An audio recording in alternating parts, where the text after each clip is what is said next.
നല്ല തമിഴ്നാട് സ്റ്റൈലിൽ രസം ഉണ്ടാക്കിയാലോ. ഒരു മീഡിയം സൈസ് തക്കാളി, ഒരു കൂടം വെളുത്തുള്ളി, 2 വറ്റമുളക്, ഒരു പച്ചമുളക്, കുറച്ച് കറിവേപ്പില. ഒരു കൂടം വെളുത്തുള്ളി ഫുള്ള് എടുത്ത് തൊലിയോട് കൂടിയിട്ടാണ് ചതക്കണത്. കൂടെ പച്ചമുളകും.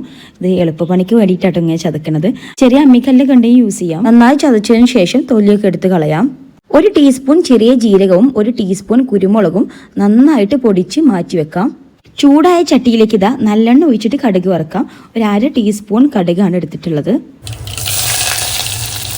കടുക് നന്നായി പൊട്ടിയതിന് ശേഷം കറിവേപ്പിലയും വറ്റമുളകും പിന്നെ നമ്മൾ ചതച്ചു വെച്ച വെളുത്തുള്ളിയും പച്ചമുളകും ഇട്ട് നന്നായിട്ടൊന്ന് മിക്സ് ചെയ്തെടുക്കാം. ഇനി ഇതിലേക്ക് അല്പം പെരുങ്കായം പൗഡറും കൂടി ആഡ് ചെയ്യാം. നന്നായി മിക്സ് ചെയ്ത ശേഷം നമ്മൾ നേരത്തെ പൊടിച്ചു വെച്ച കുരുമുളകും ചെറിയ ജീരകത്തിൻ്റെയും പൊടികളും കൂടി ആഡ് ചെയ്യാം. ഇതിലേക്ക് ഒരു പിഞ്ച് മഞ്ഞൾപ്പൊടി കൂടി ആഡ് ചെയ്യണേ. ചേരുവകളെല്ലാം നന്നായിട്ടൊന്ന് മൂത്ത് കിട്ടണം. അപ്പോഴേക്കും നമുക്ക് തക്കാളി നന്നായിട്ടൊന്ന് അരച്ചെടുത്തിട്ട് വരാം. ഒരു മീഡിയം സൈസുള്ള തക്കാളിയാണ് എടുത്തിട്ടുള്ളത്. നന്നായി മിക്സിയിൽ അടിച്ച ശേഷം നമ്മളിത് ആ ചട്ടിയിലേക്ക് ഒഴിച്ച് മിക്സ് ചെയ്യാണ്. നന്നായിട്ടൊന്ന് മിക്സ് ചെയ്തെടുക്കണം കേട്ടോ. ഒരു നെല്ലിക്ക വലുപ്പത്തിലുള്ള വാളംപുള്ളി വെള്ളത്തിൽ കുതിർത്തിട്ട് അതിൻ്റെ 1, 2, 3 ഘട്ടമായിട്ടാണ് നമ്മളായിട്ട് വെള്ളം ഒഴിക്കേണ്ടത്. തക്കാളി നന്നായിട്ട് തിളച്ചു എന്ന് ഉറപ്പ് വരുത്തിയിട്ട് മാത്രമായിട്ട് പുളിവെള്ളം ഒഴിക്കാൻ പാടുള്ളൂ. അല്ലെങ്കിൽ ടേസ്റ്റിൽ വ്യത്യാസം ഉണ്ടാവും. അതിൻ്റെ പച്ചച്ചുവ നന്നായിട്ട് മാറണം. അത്യാവശ്യം ഒന്ന് കുറുകി വന്നിട്ടുണ്ട്. ഈ സമയത്ത് ഒരു 1/2 ടീസ്പൂൺ ഉപ്പ് ചേർത്ത് കൊടുക്കാം.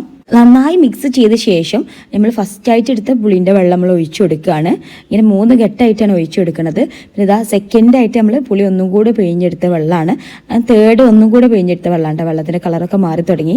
ശേഷം ഇതിലേക്ക് കുറച്ചധികം മല്ലിയില ചേർത്ത് കൊടുക്കേണ്ടത്. മല്ലിയിലയും വെളുത്തുള്ളിയാണ് കേട്ടോ അതിൻ്റെ മെയിൻ ഇൻഗ്രീഡിയൻസ്. പിന്നെ ഇതിലെ മെയിൻ കാര്യം എന്താണെന്ന് വെച്ചാൽ പുളിവെള്ളം ഒഴിച്ചതിന് ശേഷം ഇത് തിളക്കാൻ പാടില്ല കേട്ടോ.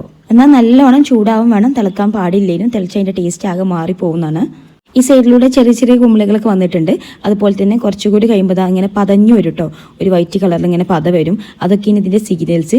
1, 2 ബബിൾസ് തിളക്കണേൻ്റെ ബബിൾസ് അവിടെ ഇവിടെയും കണ്ട അപ്പോൾ ഉടനടി നമ്മൾ ഓഫ് ചെയ്യണം കേട്ടോ. കണ്ടോ, ജസ്റ്റ് ഇത്ര മതി, നമ്മൾ ഓഫ് ചെയ്തു. ഇത്രയേ ഉള്ളൂ കേട്ടോ. ഇതാണ് നമ്മൾ അടിപൊളി തമിഴ്നാട് രസം.